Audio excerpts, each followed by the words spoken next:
routine, passing every test.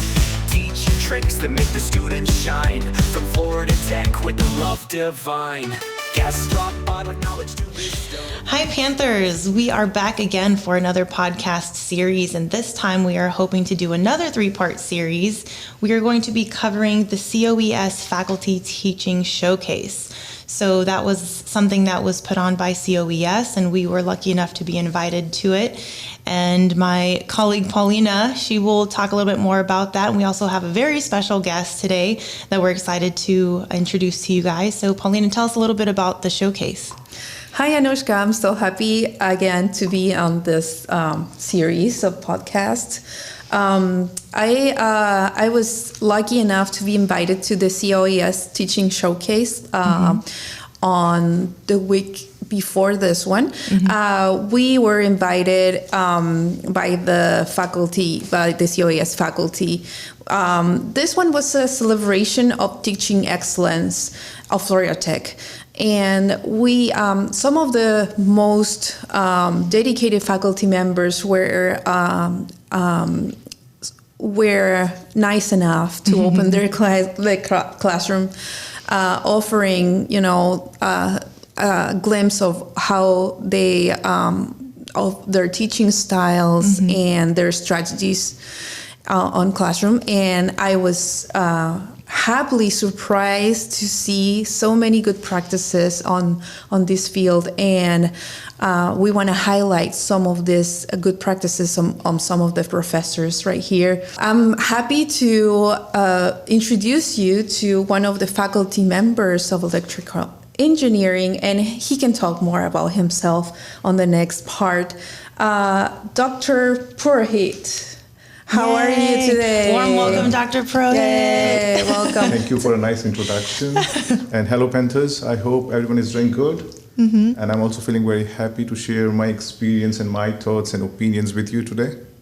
Awesome. So thank you so much for this invitation. Thank you. Thank you. So, Dr. Purohit, tell us a little bit about the classes that you teach and what inspired you to become a teacher.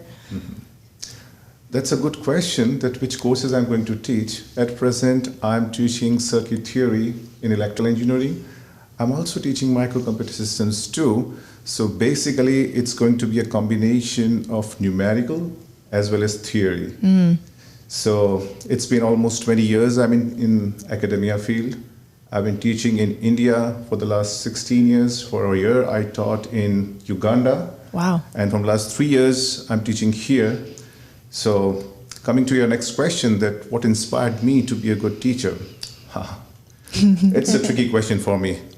Because when I was a kid and my teacher used to teach me, hey, this is blah, and I couldn't understand what's going on. Then immediately I said, hey, if I were a teacher, I would have taught this concept in this particular way. And I was very much occupied with those type of questions. And I was very close to my grandparents, and I used to share these questions with them. I said, hey, I couldn't understand these concepts which were shared by my professor, my teacher.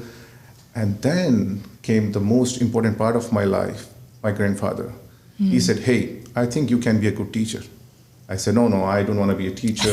I want to do my MBA and make some, a good job, make a lot of money. So thereafter comes the transition in my mindset. So my grandfather, both maternal and paternal, they were teachers. Wow. So I was like in the teacher's company. Okay. So they say that, hey, if you become a teacher, to be honest, you become a celebrity. I say, how? How you can be a celebrity? They say, hey, when you go into the class, almost there are 60 students, and 120 eyes stare at you. Oh, yeah. How you dress, Fame. how you behave, and what are the contents of your lecture. So you become a role model for the students. So I think, this is what my grandfather said, that I think that you have all those qualities imbibed in your personality that you can be a good teacher. But even though I was not convinced. So I just passed my 10th grade and the 12th grade and did my bachelor's in electronics and communication. And after that, I tried for Indian Army. I got rejected 7 times. Wow. So those failures made me understand that how I have to perform in my life. And then suddenly I remembered my grandfather.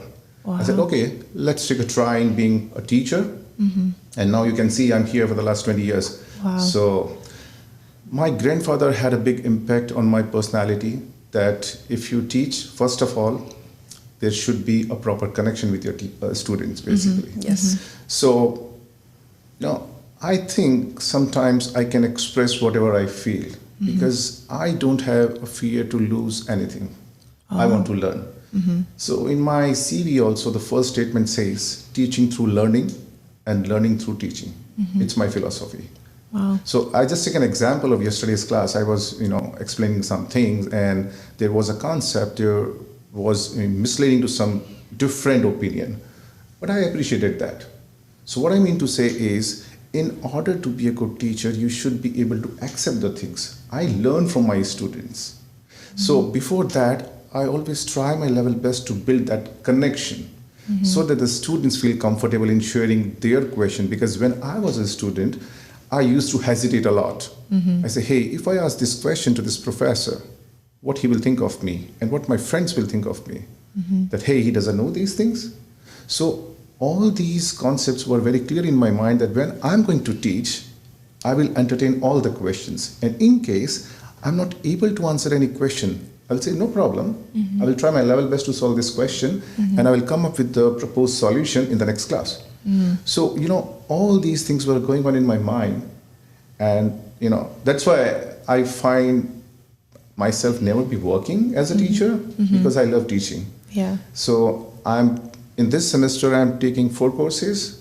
In the last semester, I taught 3 courses. So I don't feel burdened while teaching because this is the best way you can express your views, your opinions, and you feel very comfortable, and moreover, you feel very young. Because every time you're in class, the students are very young, even though you grow older. And they get younger and younger too. Yeah, so that's Every why year. you feel so enthusiastic. Yes. And you don't feel overburdened. So all these things, had a great impact on my mind. And that's why I chose to be a teacher. So I love how you talked about the connection with your students, how important it is to build a real connection and care about them. Me as an educator myself, that's one of the things that, at least in my case, has been the most rewarding part of being a teacher or a professor in your case. It's the connection that you build for your students. Sometimes students go to class not because they need to go to class. They go to school because that's their safe place. That's the place that sometimes they go away from home. Sometimes things happen at home and they don't want to be there. And school is their safe place. And of course, teachers have a very important part of that. So my following question, and to move on to the next segment of our conversation, is that how do you establish that connection, or how do you decide what teaching strategies will work best according to the group that you have? Yeah, that was a very tricky question, and there is No no pressure. specific way. So there is not a specific answer to this question that I can say that you follow these rules and you can build a good connection. But as far as I'm being a teacher, all lectures are prepared first of all, right? And I want to create active listeners in my class. And as you correctly pointed out, that if you don't feel valued or appreciated or respected, you're not supposed to come in any professor's class. This is the first thing which I noticed.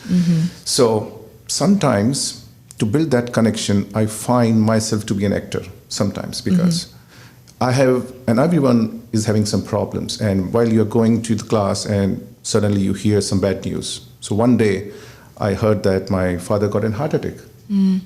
And I generally say to my students that, hey, smile. If you don't smile, negative 5 points somewhere.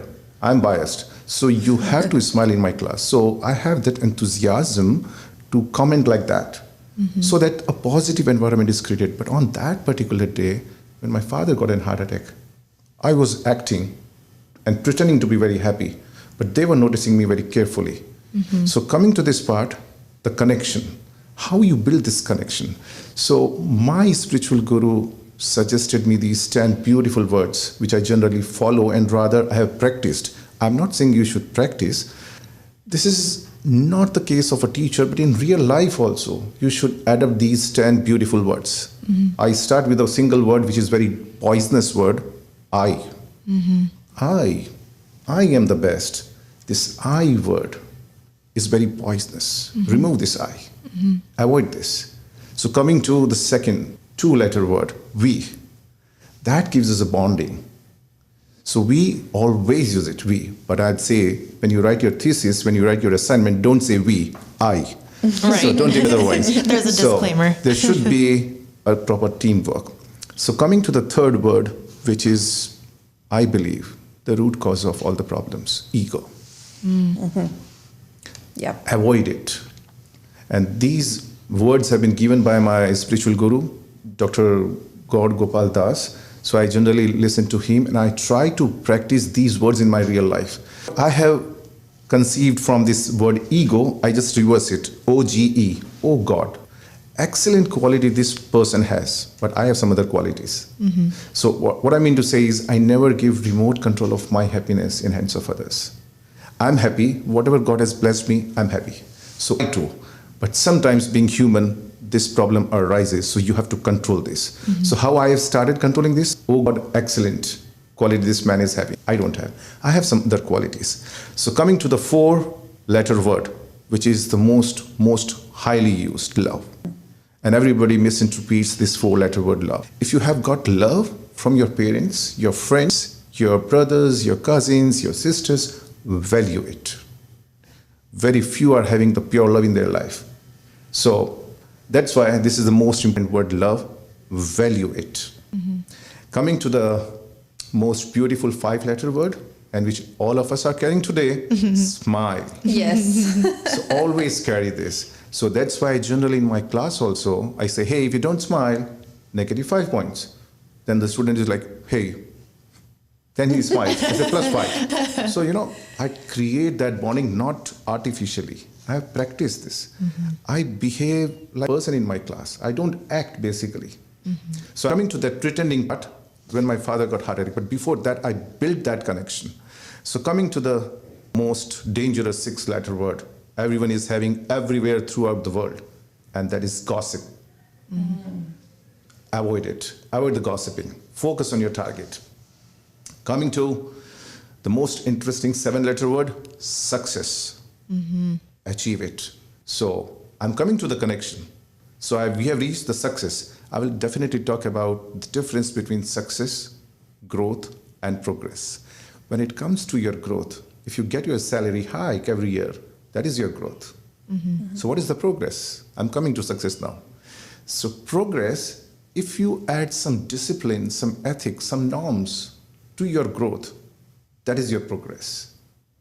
And finally, when you have this progress and you add the spirituality in your roots, that made you successful person. So this is my point about success. And now coming to very, very dangerous 8-letter word, that is jealousy. A synonym of, you can say, ego. Ego leads to jealousy. If you are jealous of someone, you will, even though you get that particular success, you will lose that. So now, after this dangerous word, jealousy, you come to knowledge. This is what you acquire. Acquire it. So knowledge comes from experience. Experience comes from bad judgment. So now we have reached the 9-letter word, that is knowledge. And then comes the connection, the 10th letter word. So what my spiritual guru says generally, that if you adapt these words in your real life, you have to religiously practice these words. I'm not giving you any algorithm that if you follow this, you will reach to that connection part. Because now, when I have practiced these rules in my life, and these are in my personality, so when I go, I talk to students, I talk to them naturally. Because don't take me otherwise, there are some friends on LinkedIn, they say good morning, hi, how are you? But when I meet them in person in university or somewhere, they don't know me. Yeah. So what is missing? The connection. Connection, yeah. So in LinkedIn, everyone is very professional. Hey, Anushka, how are you? Hi, Paulina, how are you? When Paulina comes, who is this girl? I don't know. So this happens. Why? because we are going in that algorithmic way, basically. So we have to be very true and religious regarding this aspect. So once you build this connection, now I can share the results. So the day my father was having this heart attack and I was entering the class, and I started teaching, but at the back of my mind, my father's condition was there. I was at my whiteboard, and 3 students almost, they noticed that something is bad today. And after the class, they asked me, "Hey, professor, what happened?" Then 2 tears came out of my eyes. I said, "Sorry for today's pessimistic nature, because my father is in ICU and he had a severe heart attack." But I appreciated those kind words from my students. So this is how, when you build that connection, the students also pay attention to your classes. So this is my way that to build a connection, you need to be, having all these 10 words in your life. Wow. I want to save these and maybe we can post them. Yes, somewhere. I was going to that when we were attending your class. I heard this what you were talking about, the smiling and try to have a positive attitude in your class. I think that changed the vibe of whole things, and that connection that you have with your students is really remarkable. And I felt very inspired by it. And when you were talking about the 10-letter strategy, or I don't know if call it strategy, but the belief that you have in those 10 letters, we were able to hear it from you. You wrote it in a whiteboard, and I saved that picture. So I'm gonna make sure to put it here on some part of this podcast so you can see it. And that was really inspiring too. And that was after the class when we were talking. Yes, it was after the class. And the most important part after you build this connection is, if I say, "Hey, Paulina," you will listen to me. If I say, "Hey, Anushka," you will listen to me. Right. So the most beautiful words our ears respond to is our name. So when I am taking my class and I remember everyone, you would have noticed that. And this is not an artificiality in my personality. Sorry. So there are 40 students in my class. I know the names of everyone. Everyone. If anytime my head of the department, my dean asks me, "Hey, what about this student?" I know that. The picture is in my mind. Why? Because I have that connection. Right. Sometimes students are in a different state of mind and they're not able to understand the concepts which I'm going to teach, right? So I have to ask him, "Hey, are you fine? Even though you say these words, are you fine? I'm here. Don't fear." But the third line is very important. "Study, my dear." Otherwise, the student will say, "Hey, you told me that don't fear, I'm here, so I'm not studying. So study, my dear." So I mean, this is simply a fun, but to be a student for a student, because I told you earlier that when I was a student, I was feeling isolated. I was feeling hesitant that this professor is not looking at me. Something is wrong in my personality, if I'm wearing good dress or not, or I don't look good. So such type of negativity comes in the minds of the students sometimes. So to make the long story short, the students need to be valued and respected, and they should feel that this professor, this teacher is not artificial. He does care about me. So that makes the difference. Yeah, that's beautifully said. I think as we, consider how students perceive their value in the classroom, right? They might feel more valued and connected, let's say in your classroom, because you have these principles that you follow. I don't think that's the case for every professor because we're all different, right? We have our own personalities. So what are some gaps or challenges that, you may have experienced as a student or professor? Paulina, you as an educator as well. I know I've experienced this where my students have told me that, they feel that their professors don't care. So how can we, besides knowing their name, which is a huge first step, what are some things that we can do as educators to bridge that gap and repair the perception that a student is not, valued or, they don't feel that connection with their professors? Is it maybe a degree, like a professor has this sense of accomplishment, right? They've put in the time and they've studied their subject, so they're an expert. So it's kind of more of like, I'm teaching you, you listen, and that's the lecture. But then there's other professors where it's more of a conversation. Let's talk about this. Let's explore new ideas and concepts. I would say this is the most difficult question, right? The most difficult question. So I cannot say that you adopt these principles, these rules, and you can be a good teacher. Right. First of all, after completing your PhD, you become a professor, assistant professor, then associate professor, then eventually you become professor. But that is simply what I believe are the requirements in your job, that you want that promotion from assistant to associate and from associate to professor. I still remember when I faced my interview here at Florida Tech, I was very much impressed with one statement from our interim provost by that time, Dr. Rasool. He said, hey, I want everyone to be an educator. So there is a difference between a teacher and an educator. And that line touched me. So I remember my grandfather actually. He said me the same statement when I started my teaching. So what I mean to say is, first of all, every teacher should remember this line, that he is going to be a role model for the students. And this is how he can create that positivity and the confidence in his persona, that, hey, I'm the hero of my class. I'm going to teach them. I'm going to make their day.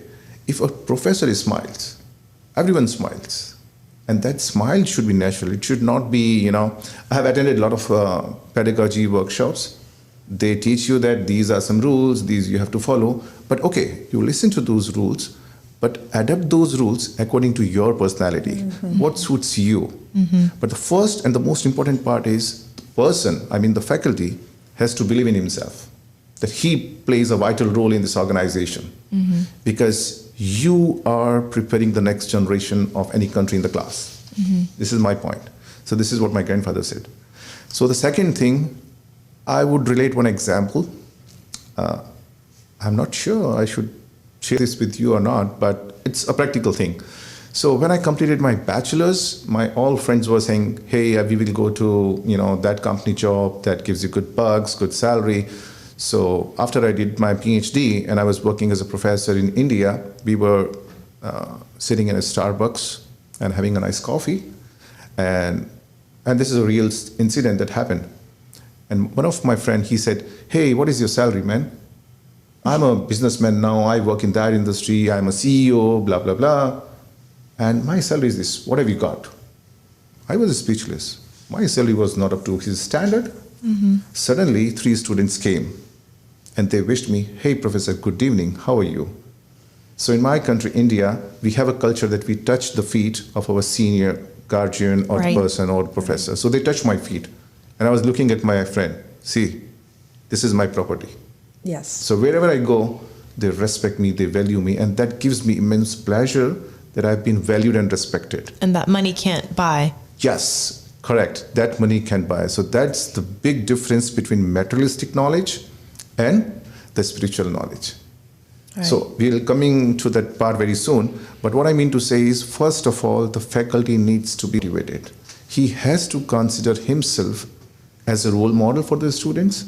If he thinks like this, he will definitely be, elevated in his lectures. I assume that all the lectures have been prepared, but how you deliver those lectures, that matters a lot. This is my point. So last but not the least, the salary part, right? Right. Faculty, and everyone needs salary to work. This is also a major concern sometimes, and some people come from industry to academia, and they do some work and then they go back to industry because they were not having job. This is not fair according to my experience. As you can see in my profile, I've been in teaching field for the last 20 years, right? I never moved to industry. I know I'm not good fit for industry. I love teaching, so I just found my passion. Earlier, I was just trying to go in the defense, Indian Army, and I will work there, blah, blah, blah. All those, high aspirations were there. But when I realized that, no, I'm meant for teaching. So I love teaching. So I've taught in India, I've taught in Africa, I'm teaching in America for the last 4 years almost. So you have to realize that you are made for teaching. You're not simply doing a job. You are doing a valuable contribution in making the future generation of any country. If a faculty feels that, he will definitely feel motivated. But again, it differs from person to person. Right. Sometimes a teacher needs to be an actor, as I said. Yes. Every time you cannot feel motivated, but you have to practice that. And last, you are not supposed to, spoil their 65 minutes or 75 minutes or 45 minutes. They have come to listen to you. Pay attention to their concentration part. Because what happens generally when the students enter the class, their concentration level is at the peak. And after that, it goes down, down, down. And when you take the attendance, then it goes up. So this is basically concentration versus time graph. So what I mean is, once you plan your lectures efficiently, so you should have some feelers in between. You should talk. Hey, how are you feeling? And you can just get the feedback. So, if a faculty goes like this naturally, don't listen to me. According to your personality, if you start, behaving like you are a hero, don't say that I'm a hero. Internally, by hero, I mean you play a vital role for any organization, for any country. So if a faculty has that feelings in his mind, in his heart, he will prosper and he will do his best. This is what I believe. Yes. And sometimes this is missing. Wow. Well, yeah, that's true.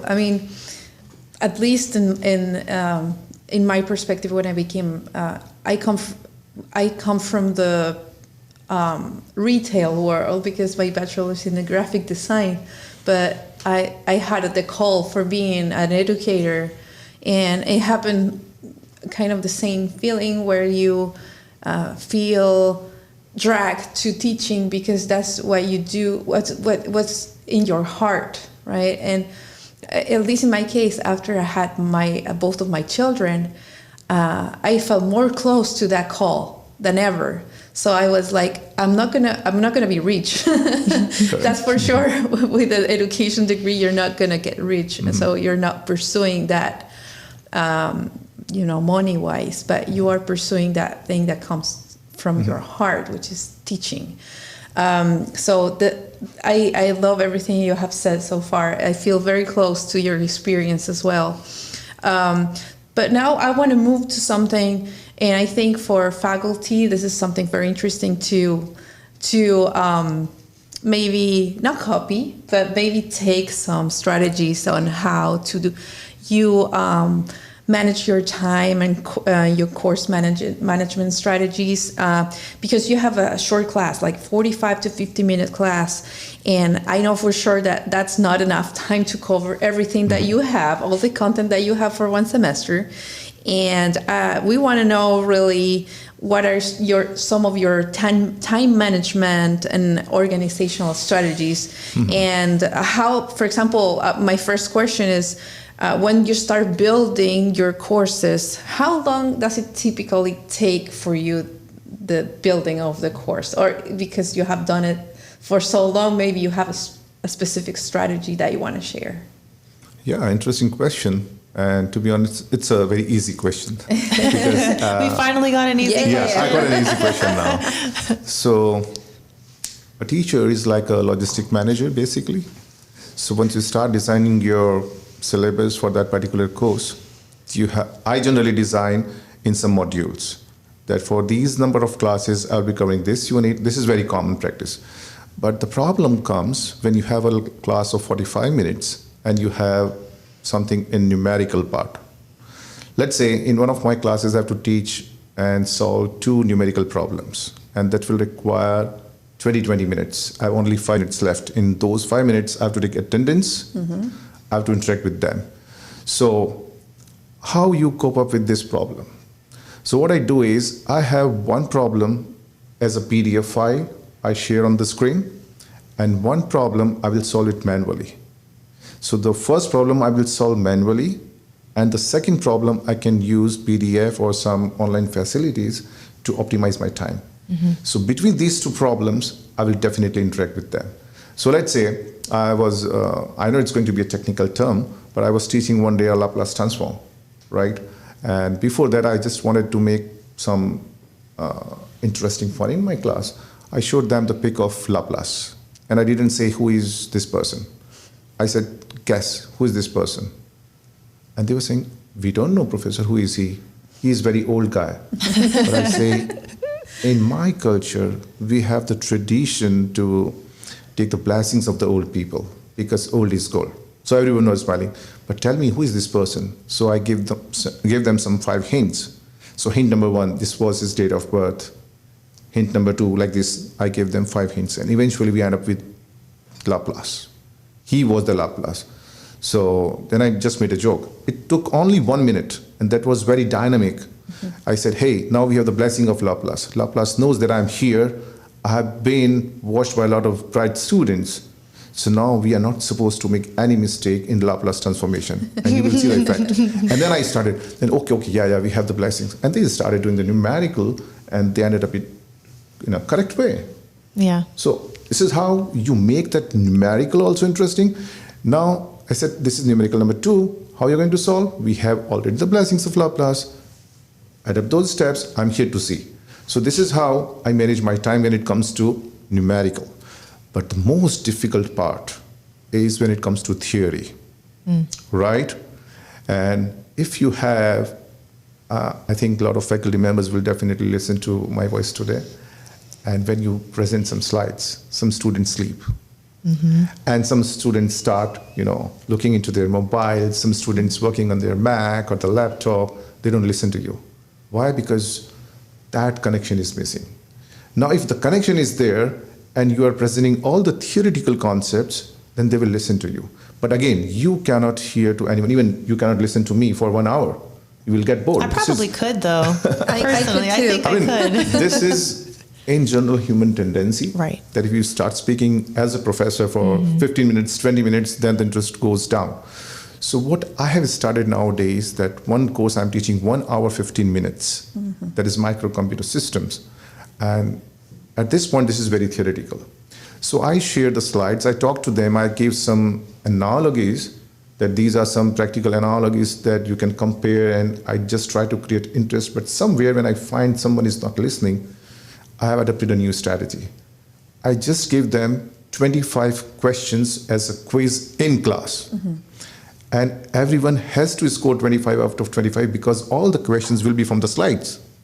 And the slides I've already uploaded on Canvas, and they know that we will get 25. So what I'm doing indirectly, I'm forcing them to remember those fundamental concepts. Otherwise, if I keep on teaching for those 25 minutes or half an hour, they will sleep, they will be very passive and inactive. So this is a new strategy I've adopted in my theory courses. So this is how I have my balance in theoretical as well as the numerical courses. So it varies from person to person. But to be honest, if you are able to develop some strategies regarding creating some analogies, then the students may feel interested. We talked about this before in one of our previous podcast series where, the bandwidth of a student, depending on the time of day, if they just had lunch, they're going to be more tired. They have personal things maybe going on that would make their attention span be shorter than it normally is. And it changes week to week, right? There's so many factors involved. Yes, I do agree. But overall, you have to appreciate that also. Sometimes I say, hey, are you feeling sleepy? Because I have one of my classes at 5 p.m. in the evening. Oh, wow. So somebody come from, after the jobs and they are feeling very tired. And I can feel that he's feeling tired. Then I would definitely ask him, hey, are you fine? He says, not fine. He starts sharing, I'm not fine because I've just come from the job. I said, no worries, don't problem. I will give you some easy questions and I will trigger you. I will not let you sleep. And he feels motivated, right? He feels valued again. Here is a very good example I remember when I was a kid and I went to visit a doctor and I was scared of being injected. Right? And I was just, very depressed, stressed. I said, no, he's going to inject me. And the doctor said, no, you are a very smart guy. You're a very sweet guy. I'm not going to inject you. See how many stars are there in my office, this blah, blah, blah. And suddenly he injected me. I said, okay, yeah. I didn't feel that I've been injected. And the doctor said, did you feel something? I said, no, I injected you. So my point is, Wow. never share that this problem is very difficult. Yes. And yes, yeah, it's 5:30 p.m. I'm also tired. You are also tired. So what will happen when two negative people sit together? So rather you have to digress the topic. If he's feeling tired, what I generally do, don't worry, it's a very easy topic. And you have those qualities and skills. You can do it. It's very easy. It's a doctor approach. No worries, you go on. And this is how, I create interest in my classes. And that is not artificial. I repeat this word again and again. That is not artificial, not algorithmic. This is natural and varies from person to person, student to student. Okay, so We're transitioning over? Yeah, we are. I want to just want to share that when the experience when I had when I was in your class, everything you have said so far, doing analogies or commending yourself to your mentors or the mathematicians or physicians that made certain rules that you teach in your class. That was such a good ice-breaking.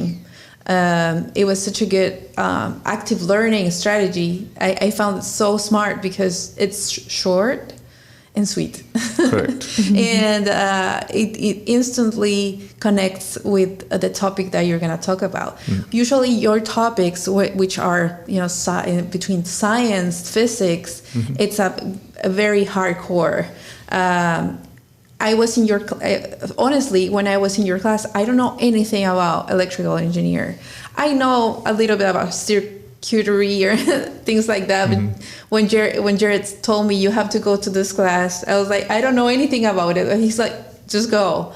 And it was really something that it doesn't matter if you don't know the subject. Just seeing you in action, it was something really inspiring to see again. So we want to move to the next and our last part of this today's session, and we see that you have a special connection with your spirituality. You have strong beliefs, and this blends with your teaching passion too. So we see that for most teachers, so a lot of them, teaching is more than just spreading knowledge and delivering.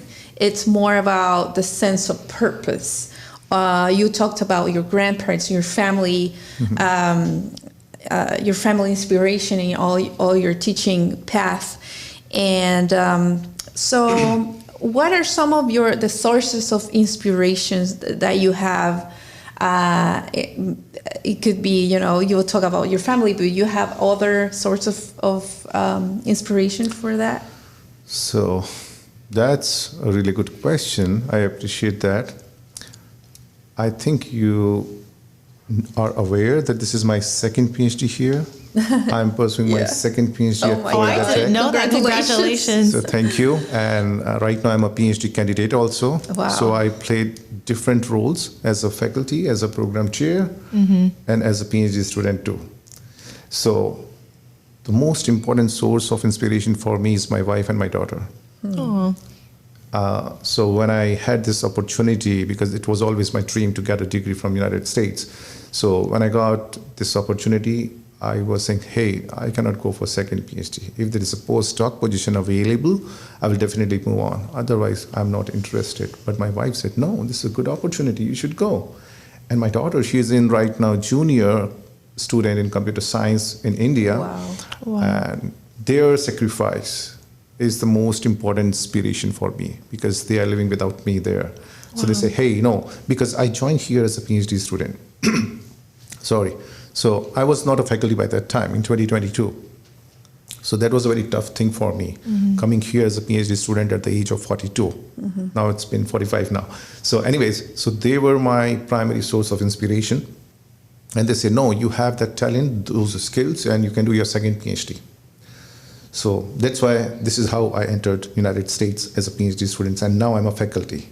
So my role is like understanding, what was the force behind that? How would I do this? Because I have already been asked this question Frequently, I've been asked this question: how can you dare to do your second PhD?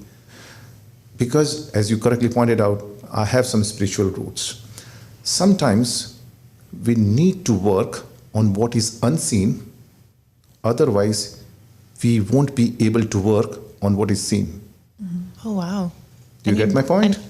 Sort of. I think I need some time to think about that because So- it's hard to digest all at once. So we have to work on what is unseen, otherwise we won't be able to work on what is seen. So what I mean to say, that we see a structure. I will share 2 principles with you that keeps me alive. As a PhD student, as a faculty also, and as a human being also. The first principle says tree. So what do you see in tree? You see a crown, you see a trunk, those are visible to you. Yes. But what is invisible? The roots. Correct. The roots. So those roots are spirituality. If you have those spirituality roots, your trunk will be emotionally and physically very strong. If you have that emotional and physically strong trunk, then you have a beautiful crown. So there comes the fruits, right? And that gives a shadow to the people also.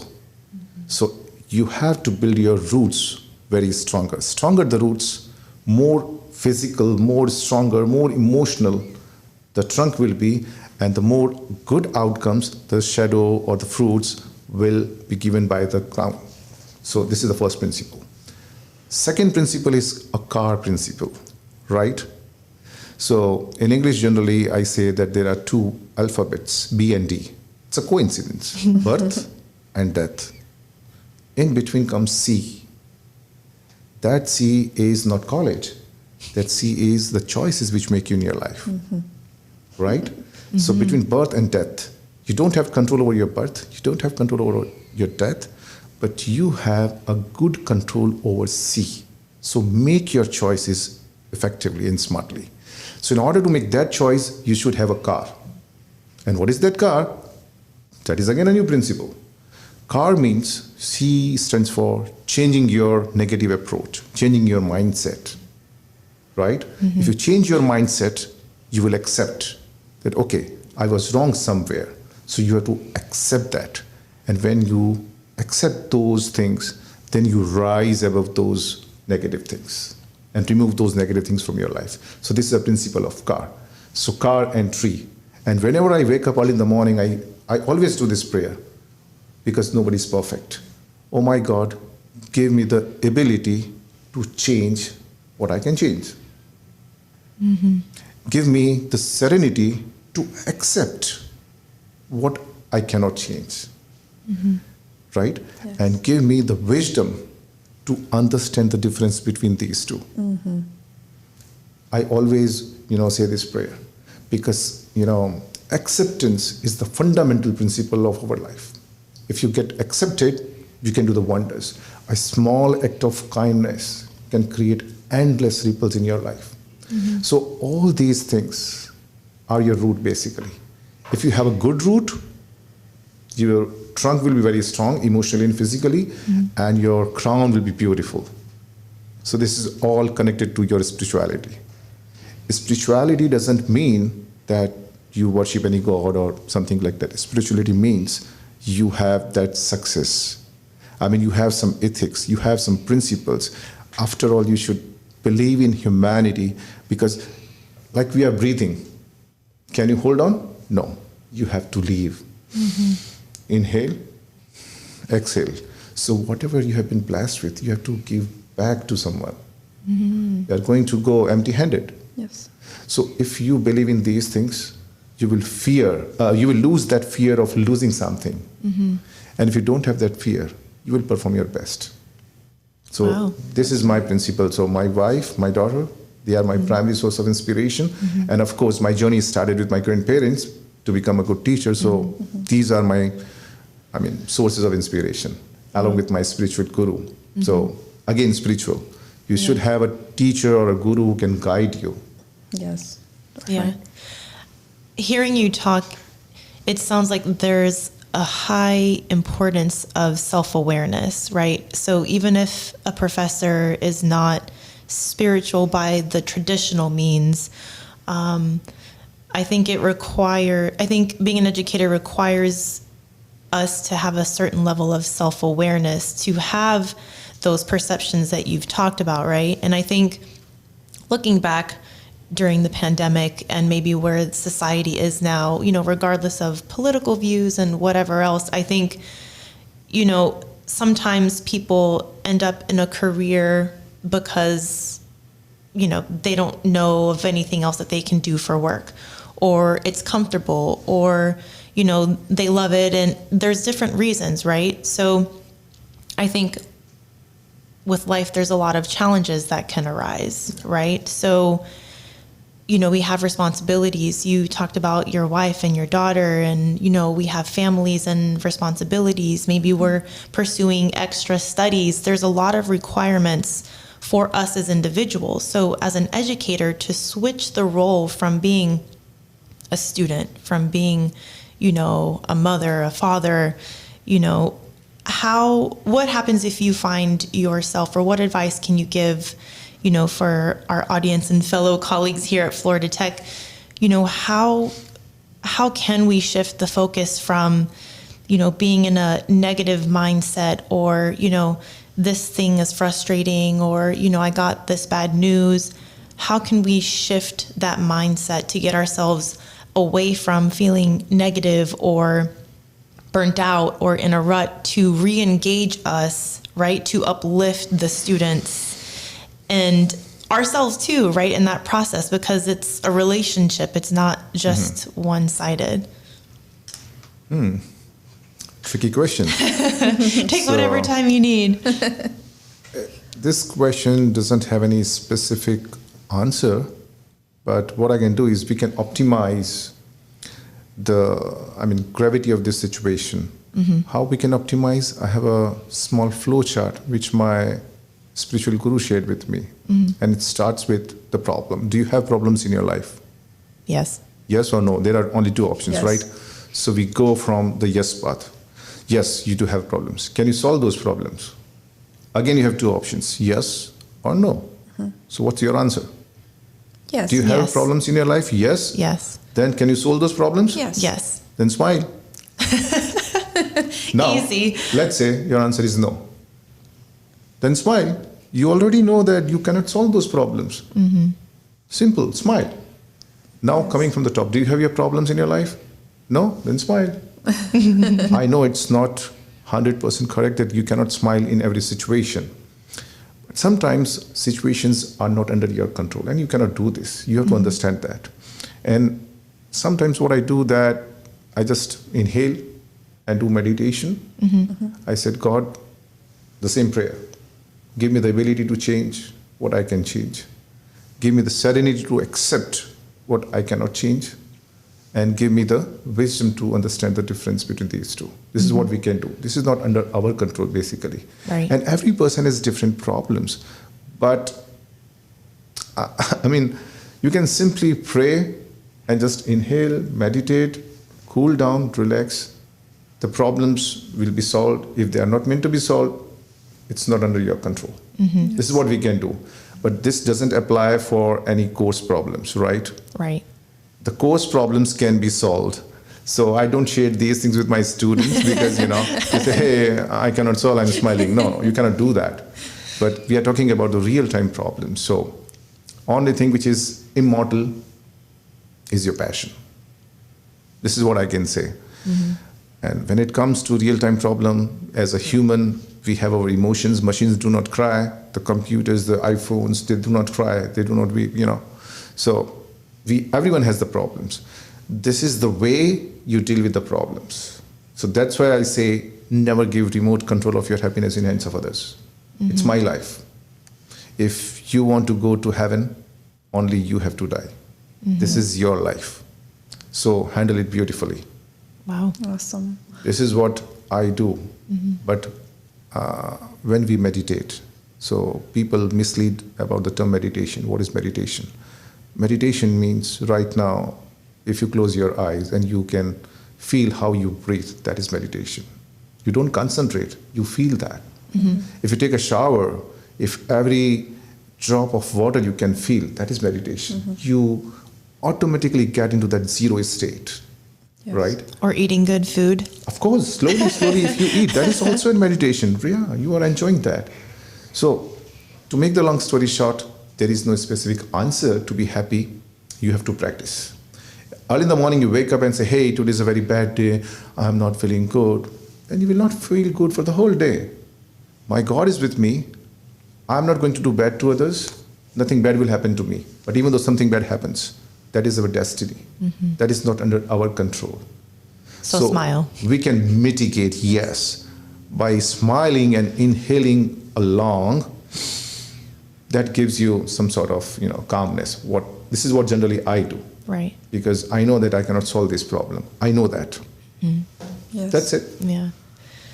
Well, I just want to add before we end things that from my perspective, when Paulina came back from the showcase, because I attended different classes, and so when she came back to the office and she was so excited and amazed, and I was like, man, I think I went to the wrong class. I should have went with Paulina. But I'm so grateful for you to share your wisdom and your experience with us and take the time out of your busy schedule, to hopefully share some positive influence for our campus community. And it's a pleasure to meet you and to have you on our podcast. So thank you so much. Yeah, thank you so much too. I want also, I feel very, again, I've said this word many times in this podcast, but I feel very inspired. I believe that your experience are in some sorts similar to the ones that I had. I was an international student. I'm also a mom. I'm soon to be a PhD student as well, if everything goes well. Hey. And also that sense to self-awareness, to be grateful for what you have, to always smile because problems have solutions. And I think sometimes we don't realize we're so into our busy schedule, in our everyday task. We are angry, we are tired, but recalling what is your inspiration, in this case, your wife, your kid. It's coming back to the basis. So I appreciate that view because that's very enlightening at least for me, it's very enlightening because you have to remember why you're here. Yeah. Right? So I'm also very grateful to have you here in our podcast. This has been a great experience. And I believe that every one of your teachings and your insights are very valuable for us and I believe for all faculty. So thank you so much for being here with us today. Thank you for inviting me, and I would like to share one short story at the end. Sure. To all our Panthers and all our faculty members, all our staff members and my colleagues, that always count your blessings. Because there was a king, and he was visiting his territory with his minister, and he found a farmer. He was very happy with his family, 2 sons, 1 daughter. And the king said, hey, he was asking to his minister, that why this farmer is so happy? I'm a king, I have everything. I'm not happy. This was one of your questions, right? He was saying that, I'm not happy. How this farmer is very happy? So then the minister said, hey, king, His Majesty, he's not a member of $99 club. Then the king asked, what is $99 club? You give me 99 gold coins and I will show you. King said, okay. And king gave him 99 gold coins. So what minister did, he put all the 99 gold coins in his bag and just kept it outside the hut of that farmer. And early in the morning, the farmer wakes up and he says, oh, there's a bag, gold coins. And he started counting. 1, 2, till 99. No, there should be 100. Where is that 100th gold coin? And he told his wife, his sons, his daughter that, hey, start counting. And everybody was frustrated. Nobody could find 100th gold coin. And there was a discontentment in the family. Everyone was fighting, arguing. You don't know how to calculate, how to count, blah, blah, blah. And finally, the wife said, he's a different guy. I will go for shopping. So she took 2 gold coins. his son took 3 gold coins like that, and they started fighting and arguing with each other. So after a week, the minister and the king visited again. And the king said, "No, why they are fighting? They are arguing. They are not happy." So then the minister replied, "Now they are member of $99 Club." So what I mean to say is, whatever you have been blessed with, appreciate that. We can drink, we can eat, we can walk, we can talk. So we can study. So count your blessings. Don't look for that 100th gold coin, which you do not have. So this is what I can conclude. I love that story. Thank you. And thank you for inviting me. And I hope our Panthers will, definitely listen to my voice and don't adapt my principles, my rules. Make it very religious, be natural, don't be artificial. Yes. Okay. Yes. Thank you so much. Thank you.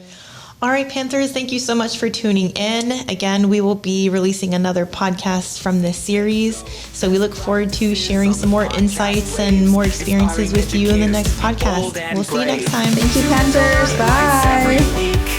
Hear the voices of the minds that speak on a journey through the halls of education.